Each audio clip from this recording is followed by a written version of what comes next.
Hi అందరికీ. మన భారతీయ సనాతన ధర్మంలో పవిత్రమైన మాసం అదే కార్తీక మాసం. కానీ ఈ మాసంలో ఎందుకు దీపాలు వెలిగిస్తారు, ఎందుకు స్నానాలు చేస్తారు, వనభోజనాలు చేస్తారు, ఎందుకు? ఈ మాసంలో ఉన్న అన్ని ఆచారాలు, వ్రతాలు, దేవతా కథల మూలం కార్తీక పురాణం అనే గ్రంథం. కార్తీక పురాణ గ్రంథాన్ని మహర్షి వేదవ్యాసుడు రచించాడు.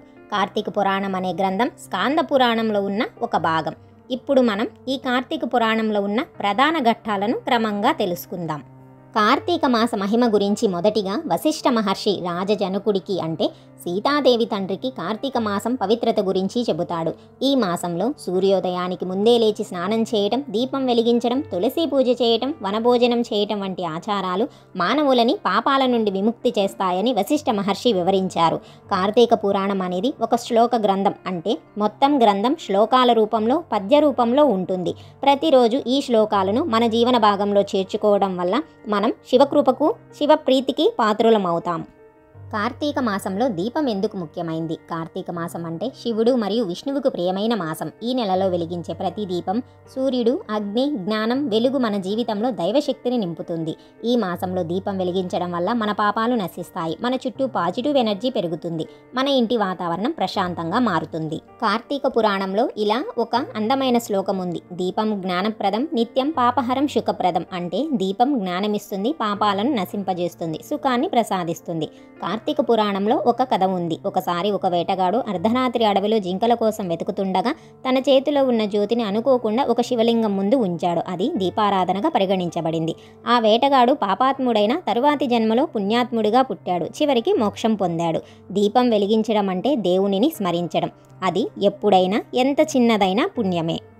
ఇది కార్తీక పురాణంలో ఇంకొక అద్భుతమైన ఘట్టం. ముగ్గురు అసురులు తారకాక్షుడు, విదున్మాలి, కమలాక్షుడు త్రిపురాలు అనే 3 నగరాలను సృష్టించి భూమిని వేధిస్తారు. అప్పుడు శివుడు త్రిపురాంతకుడు రూపంలో అవతరించి ఒకే బాణంతో 3 నగరాలను దహనం చేస్తాడు. ఈ సంఘటన కార్తీక పౌర్ణమి నాడు జరిగిందని పురాణం చెబుతుంది. ఆ రోజున మనం దీపాలు వెలిగించడం ద్వారా త్రిపురవధాన్ని స్మరించుకుంటాం. తరువాతి ఘట్టం శివపార్వతుల దివ్య వివాహం. పార్వతీదేవి ఘోరమైన తపస్సు చేసి శివుణ్ణి భర్తగా పొందుతుంది. తన అంకిత భావం, భక్తి చూసి శివుడు ఆమెకు వరమిస్తాడు. ఈ కలయిక భక్తి మరియు ఆధ్యాత్మికత యొక్క ప్రతీక. కార్తీక మాసంలో ఈ కథ వినడం ద్వారా దాంపత్య సౌఖ్యం, శాంతి, ఐక్యత కలుగుతాయని కార్తీక పురాణం చెబుతుంది. కార్తీక పురాణంలోని తరువాతి ఘట్టం లింగమహిమ. శివలింగాన్ని ఎందుకు పూజించాలి, దాని తాత్విక అర్థం ఏమిటి, లింగారాధన ద్వారా ఏ ఫలితాలు వస్తాయనే అంశాలు ఇందులో చెప్పబడ్డాయి. శివలింగం అంటే సృష్టి, స్థితి, లయ అనే 3 శక్తుల సమ్మేళనం. శివలింగాన్ని భక్తితో ఆరాధించేవారు దేవుని సాక్షాత్కారాన్ని పొందుతారు. వారు ఆ శివతత్వంలో ఏకమవుతారు. కార్తీక పురాణంలో తరువాతి ఘట్టం మృత్యుంజయ మంత్రం యొక్క శక్తి. ఓం త్రయంబకం యజామహే అనే మంత్రం జపించడం ద్వారా భయాలు, రోగాలు, అకాల మరణం దూరమవుతాయని కార్తీక పురాణం చెబుతుంది. కార్తీక మాసంలో ఈ మంత్రం జపం చేసిన వారు దీర్ఘాయుష్యులవుతారని విశ్వాసం ఉంది. ఇది కార్తీక మాసం చివరి ఘట్టం. ఈ రోజున తులసి అమ్మవారిని సాలగ్రామ స్వామితో వివాహం చేస్తారు. ఇది లక్ష్మీనారాయణుల కలయికకు ప్రతీక.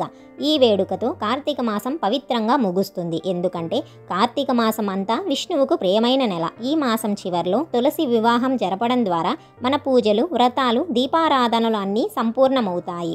అంటే కార్తీక మాసం మొదలు దీపారాధనతో మొదలై తులసి సాలగ్రామ వివాహంతో ముగుస్తుంది.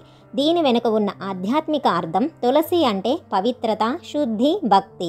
సాలగ్రామం అంటే శాశ్వతత, స్థిరత్వం, దైవత్వం. వీరి కలయిక అంటే భక్తి మరియు దైవం ఒక్కటవడం. కార్తీక మాసంలో వనభోజనాలు ఎందుకు? కార్తీక మాసంలో వనభోజనం అంటే కేవలం బయట తినటం కాదు. అది ప్రకృతికి కృతజ్ఞత చూపే ఒక పవిత్ర ఆచారం.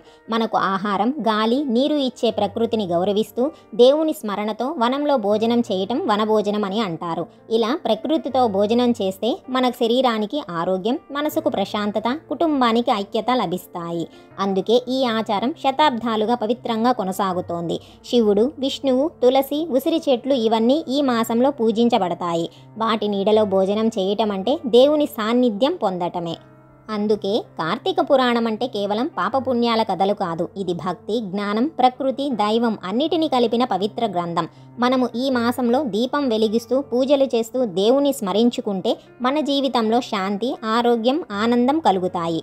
ఇలాంటి మరికొన్ని ఆధ్యాత్మికత విశేషాల కోసం నా ఛానల్ని సబ్స్క్రైబ్ చేసుకోండి. ఈ వీడియో నచ్చితే ఒక లైక్ ఇవ్వండి, షేర్ చేయండి.